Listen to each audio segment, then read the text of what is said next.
Hey, it's Mark Linney with your video thought for the day. All right, I'm kind of pumped about this week. I was talking to Jared Stevens, dear friend, pastor at our church, and he and I were discussing video thoughts for the day. He said, "How many of them you've done so far?" I don't know, but we've done these for at least over 3 years now. So we've got to be approaching, I don't know, we're getting close to 1,000, I would guess. And he said, "So what are you going to do next week?" And I said, "I haven't figured it out yet." And he says, "I've got an idea." I said, "Well, what's your idea?" He said, "Why don't you consider doing some of those phrases that we hear often that might seem trite, but maybe they're true, maybe they're not, and just sort of give some analysis of them." And so I said, "I like that idea, and that's what we're going to do." So this week, I'm going to take 5 phrases that get used a lot. Maybe you've heard them, maybe you haven't. But I want to take these phrases and dissect them like we would a frog in high school biology and see what we can learn when we do that. And I thought I'd start this week with this phrase that is often told people who are struggling in life. And I'm sure that's told with the best intentions. But people get told something along the lines of, God never gives you more than you can handle.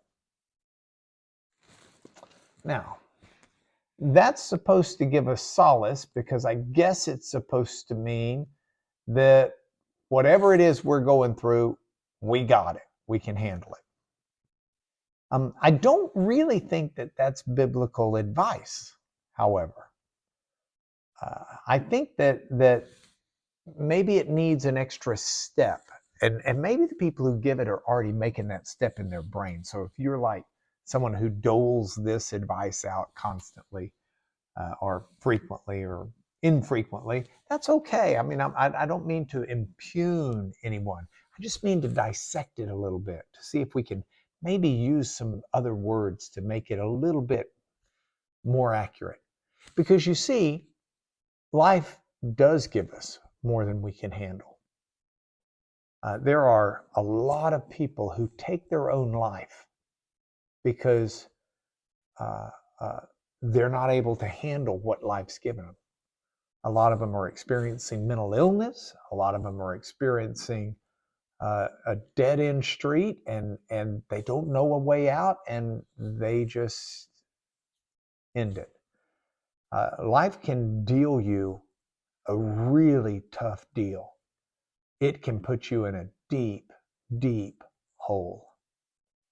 And I don't think a little platitude is going to fix that.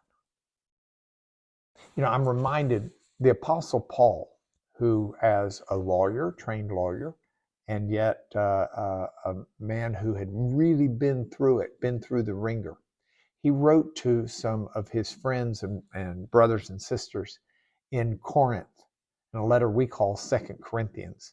And in chapter 1, verses 8 and 9, Paul said, "We don't want you to be unaware, brothers, of the affliction we experienced when we were in Asia," Turkey, modern Turkey. He says, "We were so utterly burdened beyond our strength that we despaired of life itself. Indeed, we felt we'd received the sentence of death." He says, "We were so utterly burdened beyond our strength." See, here's the key. We can find that this life doles out more than we can handle, but life will never dole out more than God can handle. And so the key for us is to take our refuge in God, because God is stronger than anything life can throw at us.